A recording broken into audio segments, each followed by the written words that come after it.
Esta noche, en Noticias 1, llegamos a la zona cero del bombardeo en el que murieron al menos 8 niños en Caquetá. Testigos del ataque aéreo a 8 horas de San Vicente del Caguán aseguran que los niños sobrevivientes fueron perseguidos con perros y drones. Uno de los adolescentes muertos fue testigo del asesinato de su abuelo en un caso fallado por la justicia como falso positivo. Contrario a su costumbre de rechazar el loguito de Noticias 1, el expresidente Uribe nos dio entrevistas sobre la muerte de los niños. Líder estudiantil de la jornada de protesta del próximo 21 de noviembre, dice que solo falta que vinculen a sus promotores con el terrorismo intergaláctico. Jorge Acosta estará también con nosotros y nos cuenta la nueva historia de Noticias 1. A partir del 1 de diciembre, Cable Noticias será nuestra nueva casa. Y en los deportes, Germán Arango. Mabel, ya están los 23 convocados por Carlos Queiroz en Miami. Mañana será la primera práctica de fútbol, pensando por supuesto en el primer amistoso frente a la selección de Perú. A propósito de selección, ya es oficial, esta es la camiseta visitante de la selección Colombia que ha despertado toda suerte de comentarios. ¿Les gusta? Contra gustos no hay disputas, diría Joan Manuel Serrat.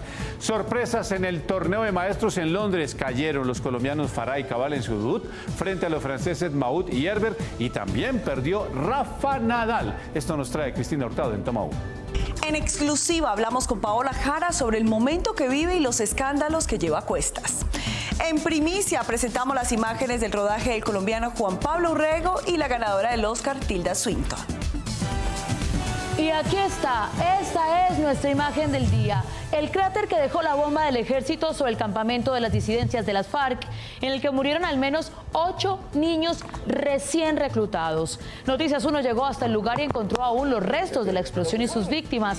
Los testigos aseguran que el ejército persiguió con drones a los sobrevivientes y que varios de ellos fueron rematados. De esta historia hablaremos hoy. Desde el sistema informativo del Canal 1, este es Noticias 1, emisión central, con Mabel Lara y Germán Arango. ¿Qué tal? Buenas noches, aquí están las noticias del fin de semana e iniciamos. Un equipo de Noticias 1 llegó hasta el sitio del ataque aéreo del ejército contra un campamento en el que había niños reclutados a la fuerza por presuntas disidencias de las FARC. El acceso no es nada fácil. Buenas noches, Guillermo Gómez. Mabel, buenas noches. Recorrimos el lugar del bombardeo militar y allí encontramos un cráter de entre 12 y 14 metros de ancho y 10 de profundidad. También los cuadernos del comandante Cucho e insignias de las FARC. En el lugar aún hay una bomba que no explotó. La comunidad de la vereda más cercana al lugar del bombardeo está en reunión hablando sobre el estado de la vía y la escuela. Con la presencia de Noticias 1 en el sitio, los pobladores se animaron a volver al lugar de los hechos donde murieron familiares y conocidos. Un grupo en moto y luego a pie nos acompañó. Esto es un pedazo de carne de una persona, mire. Esto es un pedazo de carne de una persona. Quien habla es Rodrigo Medina, el habitante que vive más cerca al lugar del bombardeo militar, 860 metros. Esto es una olla, miren cómo quedó esta olla. 2 meses y medio después del ataque militar, aún se encuentran restos humanos, munición, billetes de 50.000 pesos destrozados y los cuadernos y olleta del comandante Cucho, donde aún se lee su alias. Aquí bombas que cayeron, hay 2 grandes, las 2 grandes reventó una, la otra está ahí enterrada y hay unas más o menos unas 8 así que cayeron más pequeñas. Las 8 bombas más pequeñas dejaron rastro del sitio donde impactaron, pero hubo una que sacudió la tierra.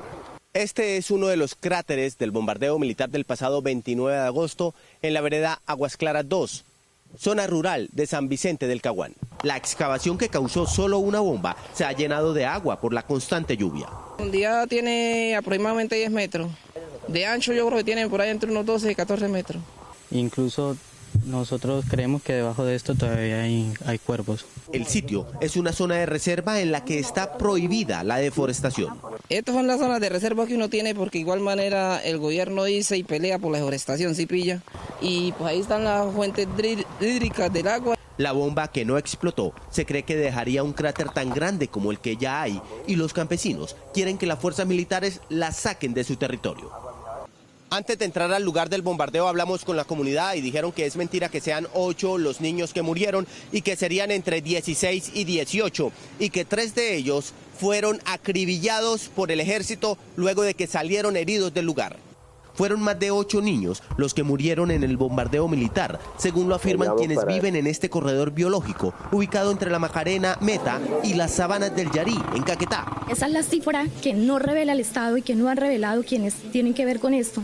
Según las cifras, son 18 niños, según lo que las familias dicen. A unos 2 kilómetros del lugar del bombardeo, dicen los pobladores que 3 niños que huían heridos fueron rematados. ¿Por qué no los atraparon vivos? Cuentan que se alcanzaron a escuchar los gritos de auxilio de los niños. Cargaban perros persiguiendo a los niños y los mataron por allí al frente de unos potreros. Y aseguran que el día del bombardeo hubo drones que ya ha sido común verlos. ¿Por qué se suben los drones derecho a nuestras casas? ¿Por qué si vamos por un camino nos siguen? ¿Por qué si salimos afuera nos siguen? El único profesor de la escuela de primaria afirma que los niños tienen miedo. Matriculados 25 niños, de los cuales solo llegan 14. ¿Sí? O sea que prácticamente los otros 11 niños con temor de asistir no vienen a estudiar. Sienten miedo que en el camino de la casa a la escuela queden en medio de un enfrentamiento de grupos armados.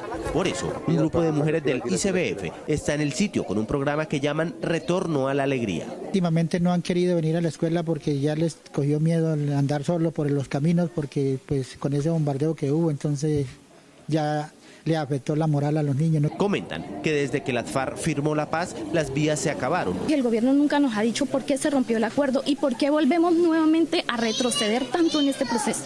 Para llegar al lugar de los hechos hay que hacer un recorrido de alrededor de 10 horas en camioneta 4x4, en moto y luego a pie desde aquí, de San Vicente del Caguán. Mabel, hemos terminado nuestro recorrido por el Caguán con la cámara de Daniel Sánchez, Guillermo Gómez, Noticias 1, la red independiente. Gracias, Guillermo, por todo ese informe, todo el fin de semana informando desde ese punto, desde San Vicente del Caguán.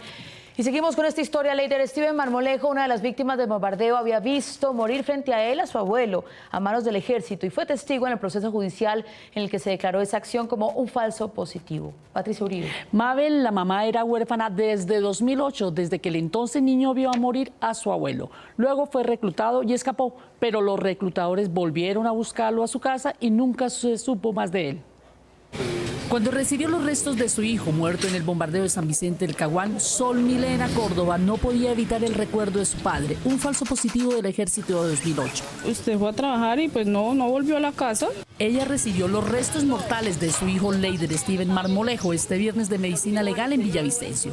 Le dijo a Noticias 1 que él había sido reclutado hace 2 años en Vistahermosa, Meta, al parecer por disidencias de las FARC. Se voló de estas estructuras.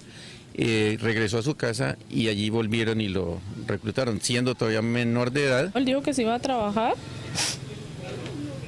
Normal, él trabajaba porque él se salió de estudiar porque ya le daba pena porque él estaba grandecito y pues él trabajaba con nosotros sembrando maíz de agricultor normal. El mismo Leider Steven Marmolejo, el 17 de abril de 2008, cuando tenía tan solo 7 años, fue testigo del asesinato de su abuelo Jesús Castro en la vereda Cañocabra de Vistahermosa. Fue la brigada móvil número 7, adscrito a la Fuerza de Tarea Omega.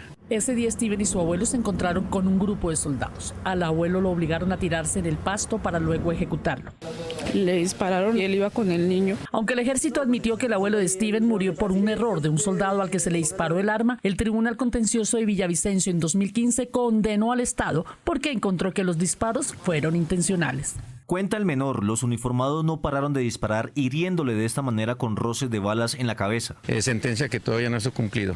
Obligan al ejército a indemnizar, entre otras cosas, a esta persona que hoy entregaron su cuerpo despedazado. La madre de Steven confía en que se aclare su muerte durante el bombardeo porque su hijo solo tenía 9 años para ser víctima de la guerra. El ejército, y supuestamente ellos se las dan de que van a...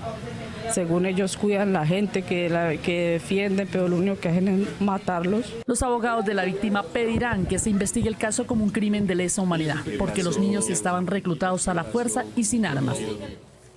Cucho es un colombianismo que define despectivamente a una persona mayor, pero los restos que los protocolos de medicina legal reconoce como los de alias el Cucho son de una persona de al menos 20 años, de menos de 20 años.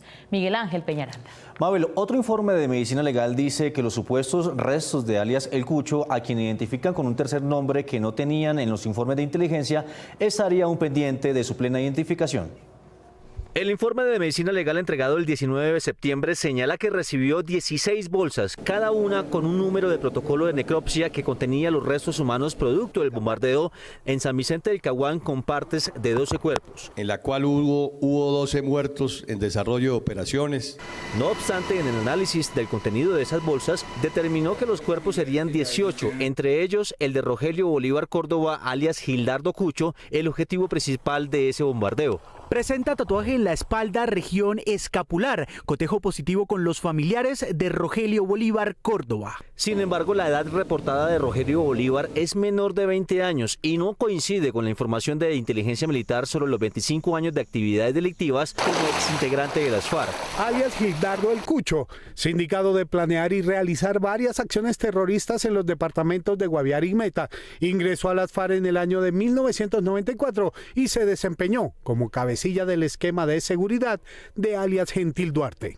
El informe de inteligencia de las fuerzas militares advierte que por su trayectoria delictiva, alias Cucho era un objetivo a neutralizar y por eso fue un resultado positivo contra las disidencias en esa zona de Colombia. La revista Semana en su publicación dijo que en la inteligencia militar tienen los nombres de Mario López y José Marín Ramírez, pero ninguno de ellos corresponde a Rogelio Bolívar Córdoba, el nombre que utilizó el gobierno para identificar a Gildardo Cucho en la operación militar y los protocolos de necropsia. Mientras que Semana presentó la foto de Gildardo Cucho suministrada por la inteligencia militar, 7 días después del bombardeo fue registrado un informe de Noticias RCN sobre el rearme de las disidencias de las FARC con una foto parecida, pero identificando a alias Iván Mordisco. Para las fuerzas militares, el bombardeo fue certero para dar de baja a Gildardo Cucho, donde también murieron al menos 8 menores, pero en el informe de medicina legal lo tiene en el listado de desaparecidos tras las muestras de ADN suministradas por las 2 hermanas del señalado jefe de las disidencias. Ya fueron cotejadas con los cadáveres que aún continúan en estado de no identificados. En ese mismo informe, Medicina Legal también reportó que 13 días después del bombardeo, el CICR le envió partes corporales recuperadas de 18 individuos en el lugar para completar su identificación. Noticias 1 cambia de casa.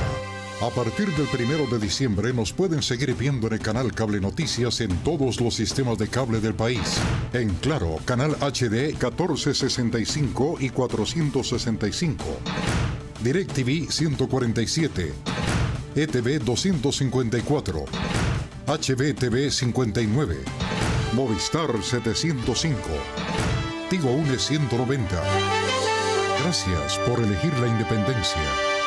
Noticias 1 estuvo pendiente de registrar la primera reacción del senador Álvaro Uribe luego de conocer la muerte de los niños en el campamento. Primero en el recinto le pidió contestar al ministro y en entrevista exclusiva explicó por qué. Juliana Ramírez. Mabel, en resumen, dijo que él se habría informado que murieron niños, pero defendió al gobierno diciendo que esto se ignoraba en el momento y que hubo una operación legítima.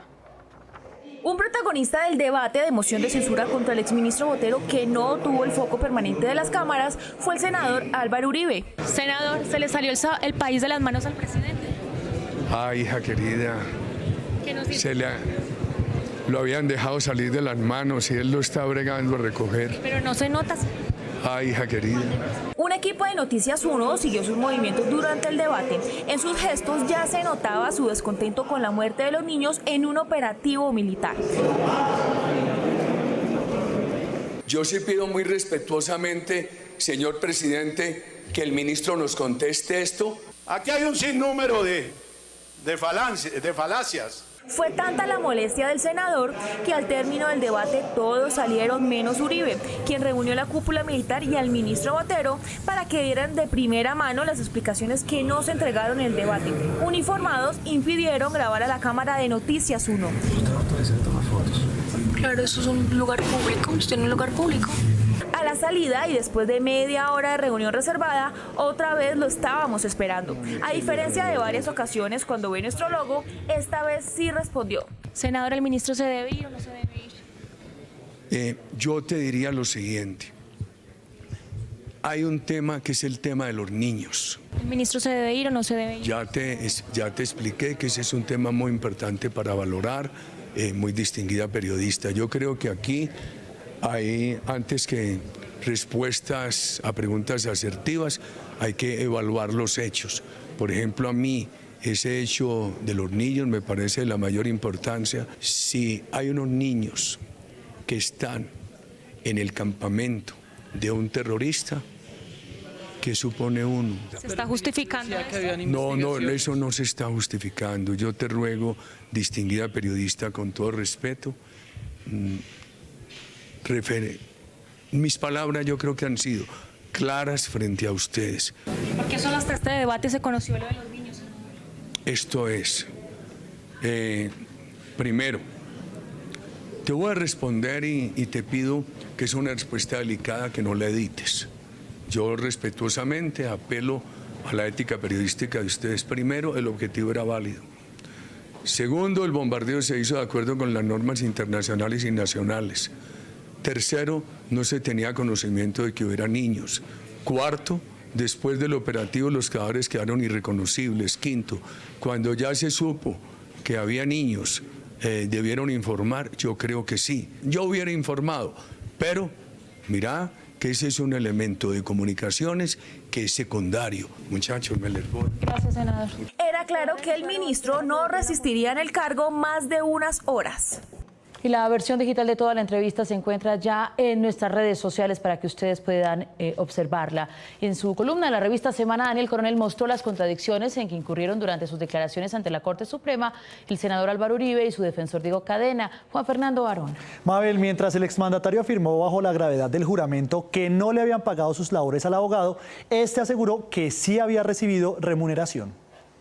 Yo le dije que se entregaba un lote. ¿Pero se le ha hecho la transferencia de dominio al abogado? No. El doctor Uribe me remuneró por esas gestiones. No recuerdo la fecha, pero sí recibí una remuneración. El columnista también contó que la Corte Suprema tiene pruebas de que las cartas que testigos aparentemente firmaron a favor del expresidente y le enviaron al tribunal para su defensa, en realidad fueron escritas por Cadena. La primera evidencia de que alguien más le escribía las cartas a los testigos del senador en lo que podría ser engaño a la justicia y falsificación de identidad, la tuvo la Corte cuando sus investigadores grabaron un encuentro en la cárcel de La Picota en 2018 entre Cadena y el testigo principal en contra de Uribe, Juan Monsalve. Yo digo eso, pero lo que yo digo es preciso de limpieza del problema. No, yo vengo mañana, si mañana a la primera hora se mete el recurso.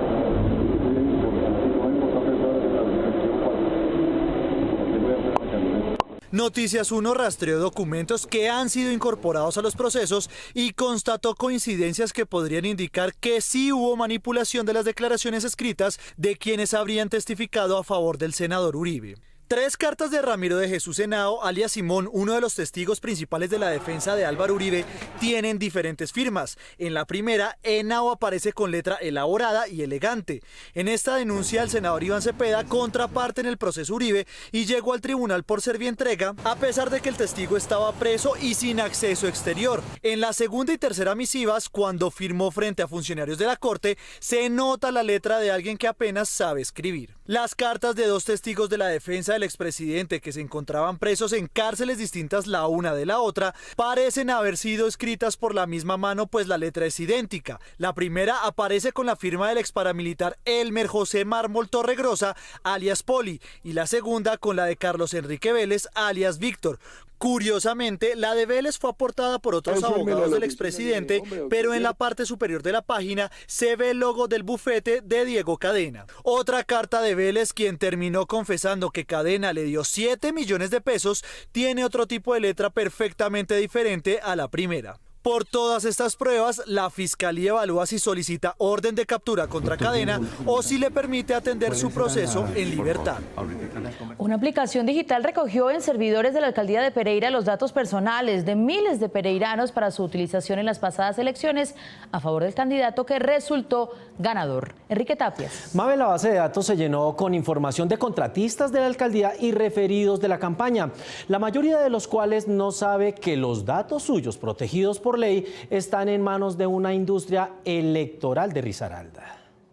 Los funcionarios de la alcaldía de Pereira iniciaron el año con una directriz de lo que se avecinaba para los comicios del 27 de octubre. Por parte de los funcionarios públicos se nos pedía a nosotros que apoyáramos unas campañas de las cuales algunas resultaron ganadoras. Para apoyar la campaña del entonces aspirante Carlos Alberto Maya, hoy alcalde electo de Pereira, se puso en funcionamiento Contacto, una aplicación que tenía como objetivo crear una base de datos de potenciales electores que apoyaran al candidato liberal. La aplicación tiene la característica de que solicita la cédula, solicita la dirección de la persona, solicita el nombre. A partir de la cédula determina el lugar de votación de la persona. El encargado de administrar la aplicación es el actual director operativo de la alcaldía de Pereira. Se llama Diego Bonilla, él se encarga de hacerlo en casi todas las reuniones donde asisten funcionarios públicos y donde asisten los contratistas, para regañarlos por no tenerlos referidos y para indicarles la importancia que tiene que tener a la luz obviamente de sus contratos. Incluso el entonces alcalde Juan Pablo Gallo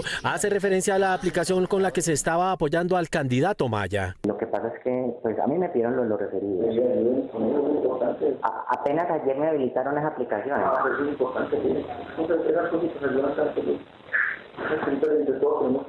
Según varios contratistas, se le exigió a los funcionarios de la alcaldía vincular a la aplicación por lo menos a 30 personas que pudieran votar por el candidato Carlos Alberto Maya. La aplicación en el sector administrativo tiene la posibilidad de verificar voto, es decir, registrar si las personas que efectivamente dijeron que iban a votar lo hicieron. Se puede hacer de varias maneras, preguntándole a la persona o a través de los E14, de manera estadística determinando si la persona sí votó. Sin embargo, muchos de los que aparecen con sus datos personales, en teoría protegidos por la Superintendencia de Industria y Comercio, no lo saben. Y llamé personas que sabía que eran cercanas y pude determinar que ellas negaban estar dentro del aplicativo, que no sabían cómo y que no sabían a quién acudir para que la sacara de eso, que eso es lo grave. Agregó que uno de los funcionarios del área informática de la alcaldía incluyó 2.500 personas, pero no se sabe de dónde sacó la base de datos. Hoy la Fiscalía y la Procuraduría tienen en su poder el material probatorio y los testimonios. La vocera de los estudiantes que convocan a la Jornada Nacional de Protesta del próximo 21 le salió al paso al Partido Centro Democrático, que sostiene que la jornada estará inspirada en el Foro de Sao Paulo e infiltrada por sus activistas más radicales. Eduardo López Júquer. Mabel, ella dice que después del invento del castrochavismo vendrá el de los extraterrestres que infiltran las marchas. Después de la renuncia de Guillermo Botero al Ministerio de Defensa, el gobierno y el Centro Democrático intensificaron sus mensajes en contra de la Jornada Nacional de Protesta. El derecho democrático de la protesta social no puede estar al servicio de anarquistas internacionales ni de grupos violentos. La Federación de Educadores y los líderes estudiantiles le salieron al paso a los señalamientos del partido de gobierno y recordaron el porqué de la movilización. Contra el holding financiero que afectaría a los maestros y maestras y a nuestro Fondo Nacional de Prestaciones Sociales. Rechazo a lo que se le ha llamado el paquetazo neoliberal que, orientado por la OCDE, el gobierno nacional quiere imponer, que implica una reforma laboral, una reforma pensional. De acuerdo con el senador Uribe y su colectividad, la protesta del jueves 21 es producto de un complot internacional. Hace parte de la estrategia del Foro de Sao Paulo, que intenta desestabilizar a la democracia de América Latina.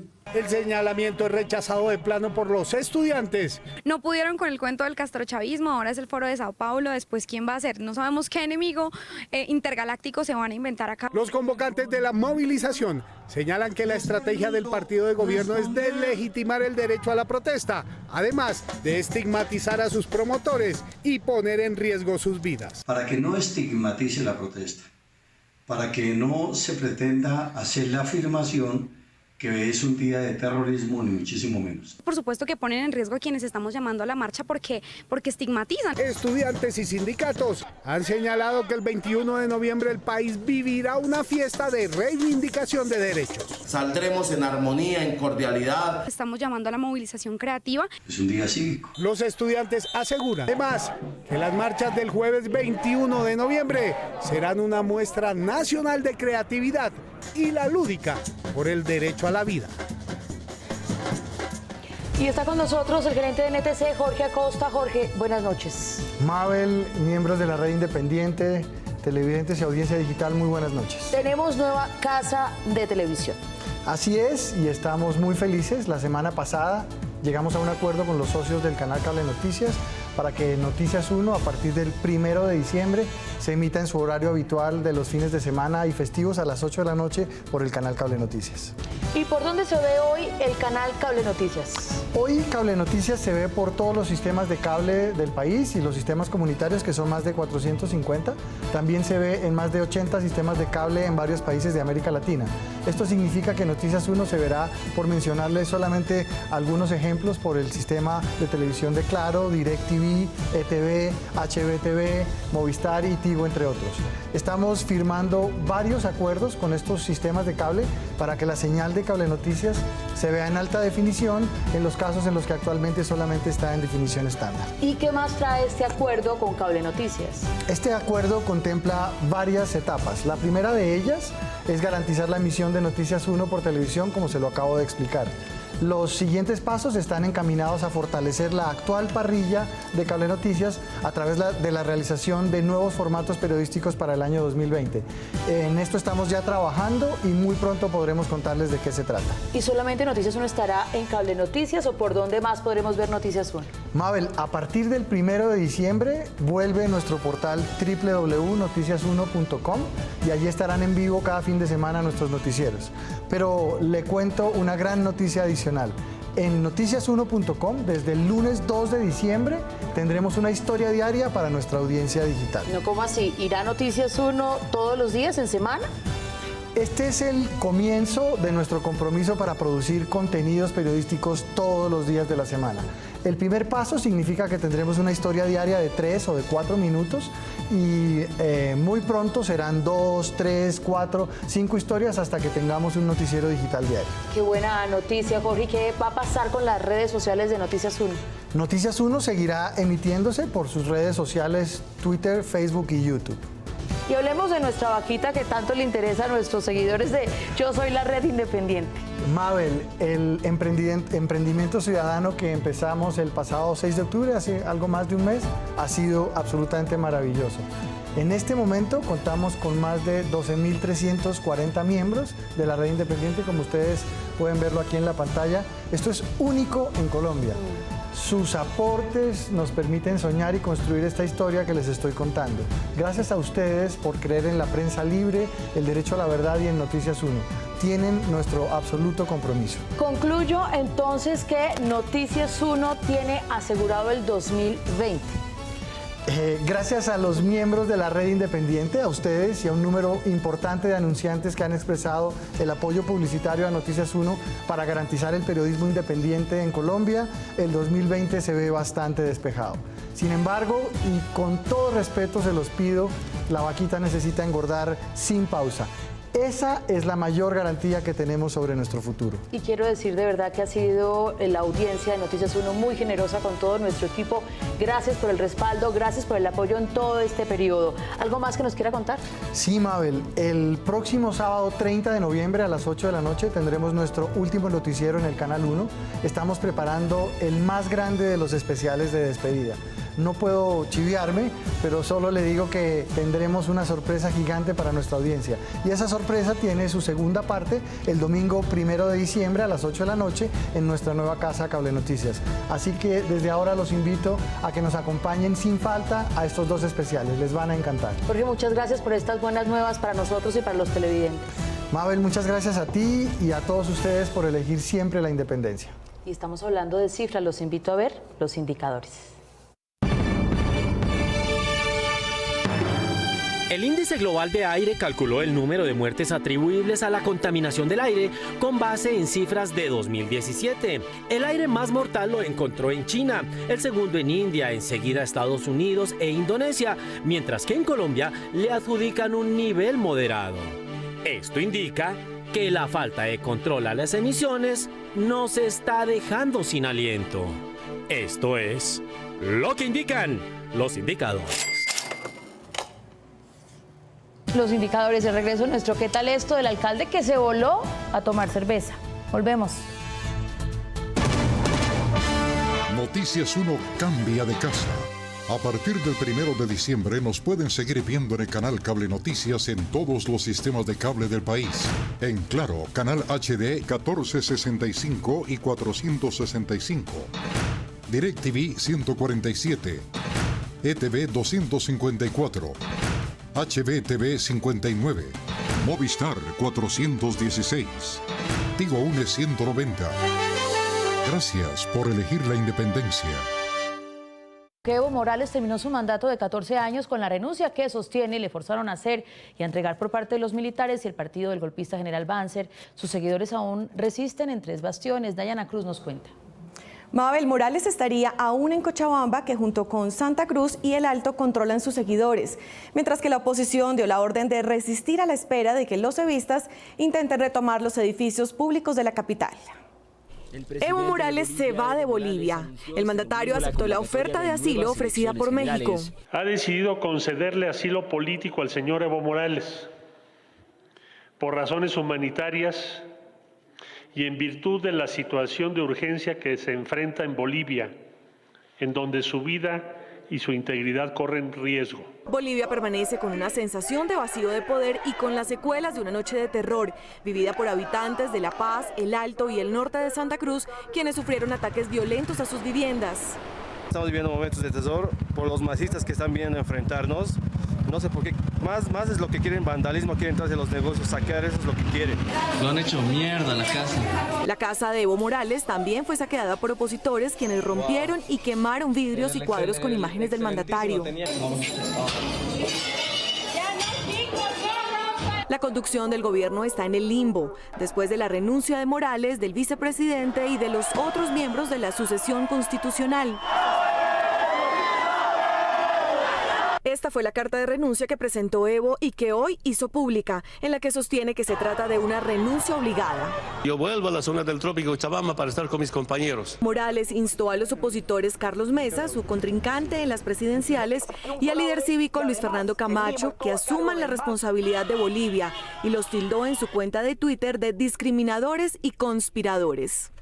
Luego de darse cuenta de que tendrían que pagar más que cualquier otro colombiano por su alumbrado público, vecinos de Facatativá resolvieron tomarse el recinto del Consejo para reclamar las respuestas de su alcalde, que no llegó. Noticias 1 lo encontró, cerveza en mano, comprando una moto. ¿Qué tal esto? Pablo Emilio Malo, el alcalde que se hizo famoso por irse de viaje a Dubái mientras en su pueblo, Facatativá, Cundinamarca, quienes lo eligieron protestaban por falta de recursos para el municipio. Nuevamente se encuentra en el ojo del huracán por cuenta de un nuevo impuesto sobre el servicio de alumbrado público que aplica del estrato 3 en adelante. Nosotros le estamos solicitando al alcalde que por favor derogue este acuerdo. Según han denunciado veedores del proceso, el contrato de concesión por 30 años, que supera los 10.600 millones de pesos, fue asignado al único proponente, American Lighting. Esta vaina se dio a pupitrazos y no lo vamos a permitir. American Lighting, una empresa de Magangué, Bolívar, estuvo consorciada con la anterior Construcciones Ilzaca, hoy llamada AGM Desarrollos, que tiene contratos de alumbrado en Cúcuta, Ocaña, Convención, Turbana, Urumita, Palmira, y le dio el mote de zar de alumbrado público a su socio mayoritario, Alfonso El Turco Ilzaca, un empresario investigado por homicidio y relaciones con bandas criminales.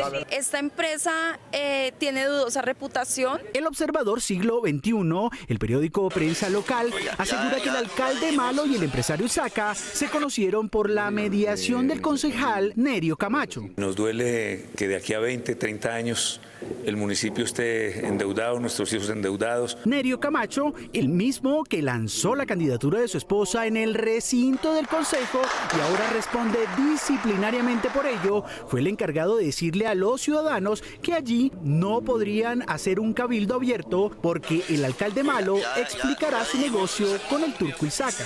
El señor Nerio Camacho, presidente del consejo, canceló la sesión. Desde ese momento decidieron tomarse pacíficamente las instalaciones del consejo, apoyados por la ciudadanía. Yo quiero mi municipio y por eso estoy acá. Mientras la policía cumplía con su deber, la comunidad organizaba la toma consiguiendo comida, bebida y frazadas que los adultos mayores necesitaban para su acto de resistencia. Hemos dormido sobre la alfombra de aquí del Consejo, hemos tenido unas cobijitas. Ni ellos ni los periodistas locales han podido obtener una explicación clara por parte del alcalde saliente. ¡Alcalde! ¡Atiéndanos, alcalde, por favor! Solo un medio local, El Consentido del Mandatario, logró entrevistarlo, pero en la publicación no encontraron ninguna explicación ni al contrato ni a las relaciones entre el empresario cuestionado, el concejal y el alcalde malo. Yo no le veo problema a eso. ¿Tiene el contratista? ¿No tiene el dato? Siendo alcalde de Facatativá, hizo un contrato con los ojos cerrados. No. El viernes en la tarde, los ciudadanos asentados ya en el recinto del Consejo pedían al alcalde que por fin entregara sus explicaciones, pero él ni siquiera estaba en el municipio. Hoy somos pocos, mañana seremos más. Noticias 1 cumplió la cita para recoger sus explicaciones, pero en las redes sociales se enteró de que no alcanzaría a llegar. Cerveza en mano, estaba en Corferias cotizando una motocicleta. Y aunque lo niegue como justificación del paro, el gobierno Duque estaba preparando una reforma pensional. Llegó el momento de Top Secret, la vida secreta de los famosos. En Salud Total hemos preparado todo para ti. Conoce nuestros canales de atención, chat virtual, contáctenos, call center, punto de atención al usuario. Salud Total EPS, porque tu salud no es a medias, debe ser total. Vigilado Supersalud. Lo que más me preocupa es que traten de promover el incendio de la sociedad sobre mentiras, sobre falacias. El paro nacional, convocado por las 4 centrales obreras para el 21 de este mes, se prepara en un momento crítico para el gobierno por su debilidad política, el bajo porcentaje de popularidad del presidente y el pobre resultado de su partido en las votaciones. A lo que se suma la caída del ministro de Defensa Guillermo Botero, quien tuvo que renunciar después del debate que adelantó en su contra el senador Roy Barreras esta semana. Ministro, usted le escondió a Colombia que ese día de septiembre bombardeó 7 niños. A las marchas convocadas por los sindicatos se han unido agrupaciones de estudiantes, indígenas y campesinos. La lucha y en la resistencia. Por eso el gobierno y su bancada en el Congreso tratan de reducir la convocatoria. Hay algunos que dicen que el gobierno está trabajando para afectar a los pensionados de Colombia. Otra gran mentira. La estrategia antiparo ha sido desplegada por voceros del uribismo. No a las mentiras del paro.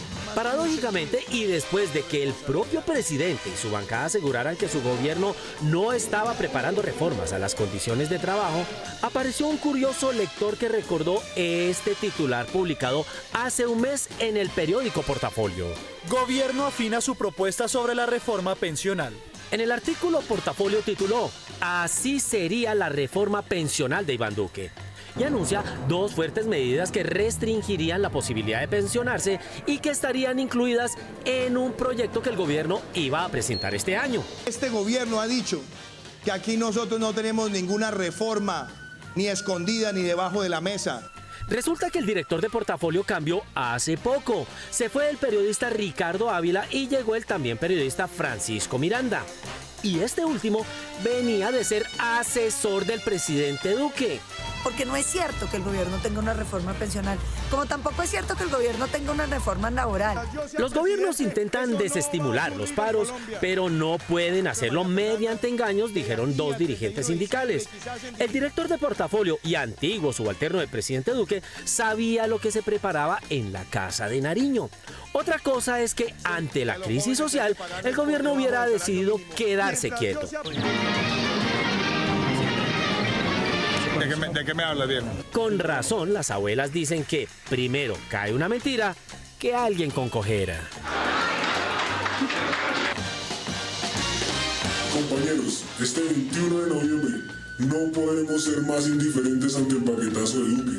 El anuncio del paro del 21 de noviembre no solo activó la estrategia del gobierno y su bancada contra el movimiento. En las redes sociales se ha desatado una oleada de trinos a favor y en contra de la convocatoria. Pero la guerra virtual está pasando de castaño a oscuro. Vamos a atacar a la fuerza pública como nunca se había visto antes. Este video, inquietante por la violencia que expresa el encapuchado, razón por la cual la Fiscalía anunció que investigará quién se oculta detrás de la careta, fue calificado como un montaje por los convocantes del paro.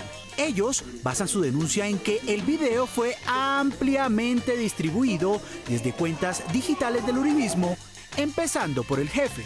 Si sacan un video de un encapuchado metiendo miedo sobre el paro y Uribe es el primero en retuitear, ¿qué supone uno? Los organizadores del paro continúan preparándose mientras los gobiernistas insisten en hacerle mala fama. Mientras todo sea solo enfrentamiento de palabras, no hay problema. Lo grave sería que se pasara a los hechos. Este 21 de noviembre no podemos ser más indiferentes ante el paquetazo de Duque. Un paquetazo de reformas tributarias, pensionales y agrícolas que atentan contra la dignidad del pueblo de Colombia. Apoyaremos a FECODE y a la Central Unitaria de Trabajadores de Colombia en esta lucha social. Vamos a atacar a la fuerza pública como nunca se había visto antes. Compañeros, este 21 de noviembre no podemos ser más indiferentes ante el paquetazo de Duque. Un paquetazo de reformas tributarias, pensionales y agrícolas que atentan contra la dignidad del pueblo de Colombia. Apoyaremos a FECODE y a la Central Unitaria de Trabajadores de Colombia en esta lucha social. Vamos a atacar a la fuerza pública como nunca se había visto antes.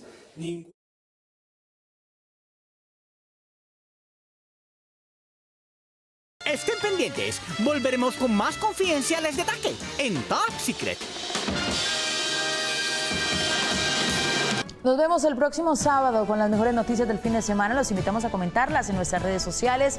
Y como siempre, a ustedes, gracias por elegir la independencia. Buen inicio de semana para todos. Chao.